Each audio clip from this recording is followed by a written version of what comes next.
Welcome back to the 7 Pillars of Power Marketing. I'm Mike Farrell.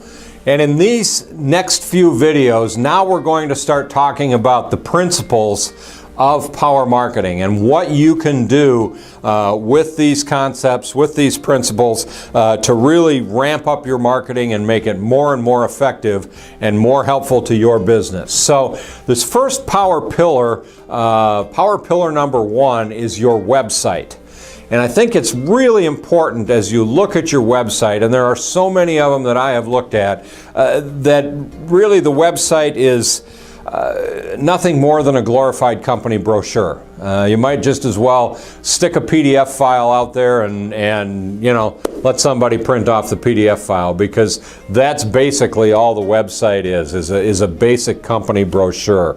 And it's all good and well if that's out there, but again, in many cases, people are spending a lot of money getting these websites developed, and they're really not doing anything to help broaden their exposure, to help really increase their marketing and those kinds of things. So I think the first thing is, to have an effective website, you want to make sure that you've got relevant information on it that changes constantly. One of the key components to a great website is updating content on it on a regular basis. You really need to be doing that, and you need to be doing that and making sure that that website's in a platform that you can do that. We use WordPress web platforms in all the sites that we work on, because it's easy to go in and update content and add content and constantly change what's in that website. The other key to that is, as that content changes, it allows the search engines to find you better.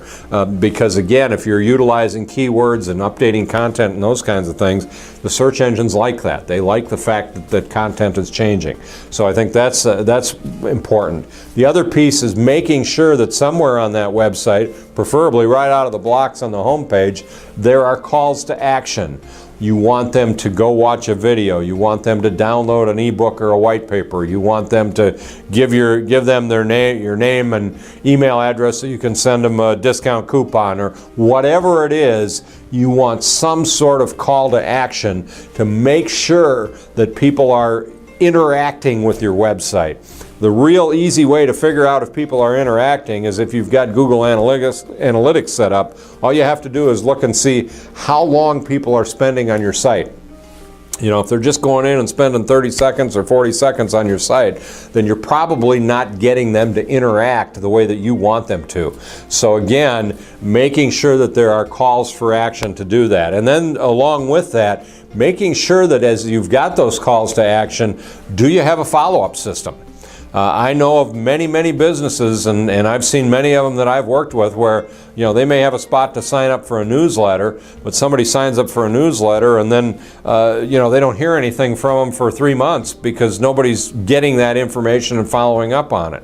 I think if you can create and have an automated system with an autoresponder in it that automatically starts following up with them once they submit their name and email address, that's absolutely essential, and it's something that you want to really look into, not only for your website, for any of the marketing that you do, because the faster you can respond, the better chance that you have of turning that prospect into a customer. In fact, I saw a study just recently, I believe it was from MIT, that basically found that if a person responded on a web form or something like that, if the response happened within 5 minutes, you were 95% more likely to turn that person into a customer than if it was beyond 5 minutes. That's a huge number, and I think that's really something that you need to consider as you're talking to people about getting getting follow-up and that kind of stuff. And I'm actually going to touch more on that in another video. So thanks for taking a look at this one. Power pillar number 1 is your website.